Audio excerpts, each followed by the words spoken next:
Yeah, but David Frum, again, going back to the 90s, going back even to 2010 with the Tea Party movement, conservatives, self-proclaimed conservatives, fought for balanced budgets. They fought for smaller federal government. They fought for all the things that Donald Trump is not.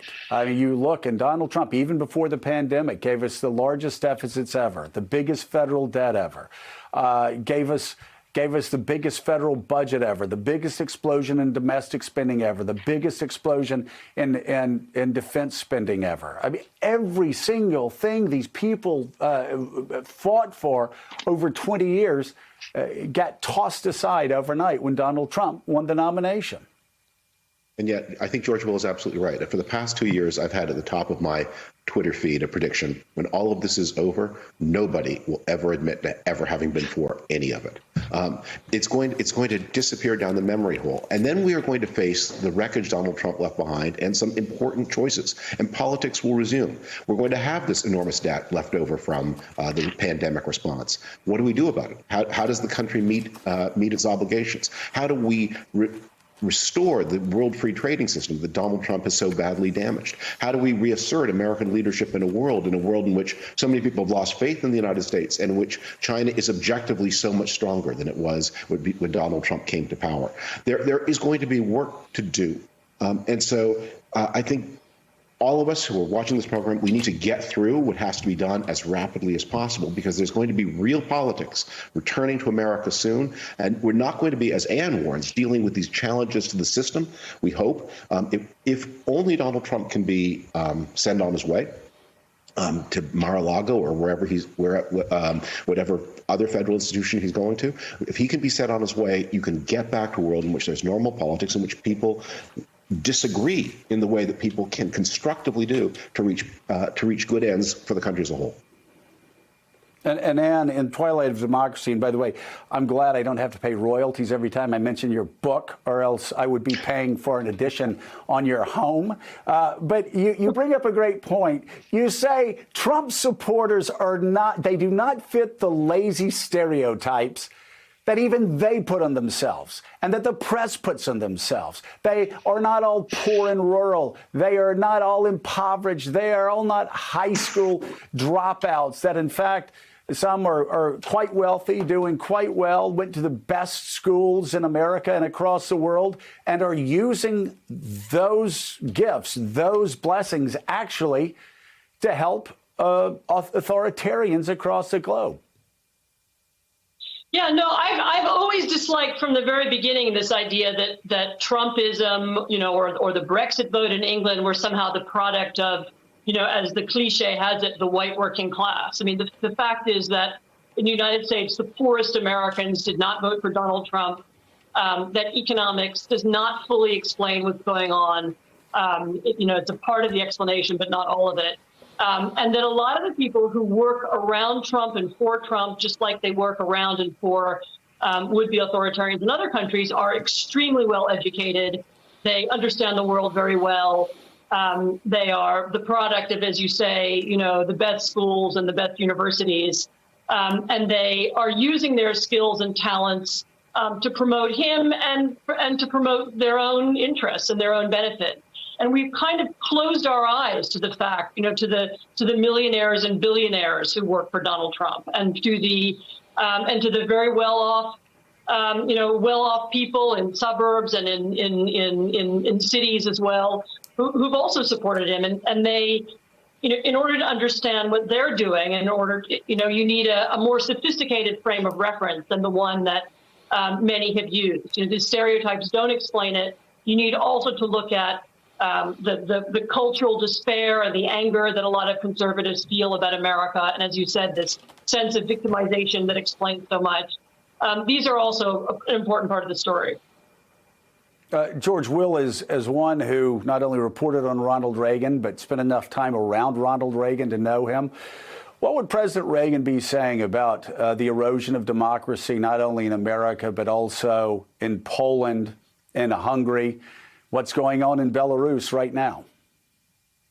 I think he'd say, first of all, lighten up and be more cheerful. This is not a fragile country. It was not made by fragile people. But he also would say this. The left at one point had to police its excesses, that is, those who became fellow travelers of foreign despots, either Lenin or Stalin or Castro, and the left purged them and disciplined them. Today, conservatives have to do the same thing. There is a faction in American conservatism that thinks Mr. Orban of Hungary is really cool. He's not. My God. I know. He's a garden variety authoritarian, and people who flirt with him should be forever ruled out of the conversation on the American right. And Anne's book, by the way, is particularly salient, dealing with Orban and the perverse appeal he has. And David, I know you've seen that as well. It's shocking. Again, people I know, people whose views on conservatism I've probably agreed with the overwhelming majority of time throughout my life, are fanboys of Orban. There is just, there's no explaining that away other than these same people having a disrespect for basic democratic institutions. They also are gripped by despair. I mean, to pick up on what George Will said about Ronald Reagan, that I think the thing that made Reagan such an inspiring figure in the early 1980s was his incredible confidence in America and his incredible confidence in the American idea, what America stood for, not only to Americans, but to people elsewhere.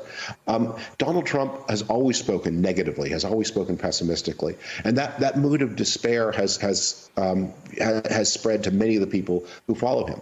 You know, for those of us who reach a certain age, our personal futures imply decline leading to ultimate extinction. So it's very natural for us to assume that that's true for the country as a whole, that if we're becoming more decrepit, the country must be becoming more decrepit.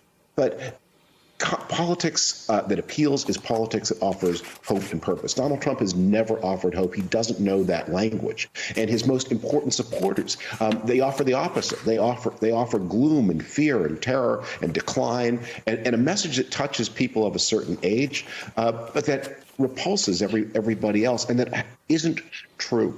That we have the ability, as Ronald Reagan kept promising, to restore and renew the country. And when we do, we're going to discover that the ideas of 1989 that Anne so eloquently talks about, the ideas that brought you into Congress in 1994, that they can be repurposed for a new era. But first, we have to get to a point where we all agree that the way you compete is by competing for votes, not by competing for ways to stop people from voting. And then you talk about the future of nostalgia. George Will is and David Frum talking about the despair and the victimization that Trumpists and people who certain people on the right have embraced. You talk about it about men who were mentors in your life early on. Talking about a lost England and almost driving them to madness in their political views. So yeah, that's specifically to do with Britain, but we see this everywhere as well. That people who dislike the present or who are uncomfortable with what their countries have become very often begin to look to previous eras. They look back to different times and romanticize them and seek to bring them back, not in a aesthetic way or by repurposing the ideas, but literally to bring them back. And this is what many nationalist projects are founded on. We want to bring back the time when we were young or when our grandparents were young and we remember the country being a certain way. And you can very much see that as a facet of Trumpism as well, that a kind of cartoon vision of the 1950s, when men were men and women were at home and there were no people of other races visible in public life. That's the view, that's the image that they want to bring back. And that's the moment when they say make America great again, that's what they mean. They mean let's make it when it was run according to a certain way. And this is a way of denying the present and denying all of the good things that have happened in America over the last 2, 3, 4, 5 decades, and denying what the diverse nature of the country and the incredible potential that it has. And so I agree with David. It's also it's a form of solipsistic and self-centered pessimism. I'm pessimistic because things aren't the way I remember them. And that really leaves no space for young people, for new ideas, for refreshing visions of what the country can become. Right. Yeah, which, of course, leads to Donald Trump tweeting about great news, housewives in suburbia. It's almost like he's in Chevy Chase in 1957. Anyway, Anne Applebaum, thank you so much. David Frum and George Will. Greatly appreciate all of you being here. It means so much. Appreciate it. And coming up next, thanks for checking out MSNBC on YouTube, and make sure you subscribe to stay up to date on the day's biggest stories. And you can click on any of the videos around us to watch more from Morning Joe and MSNBC. Thanks so much for watching.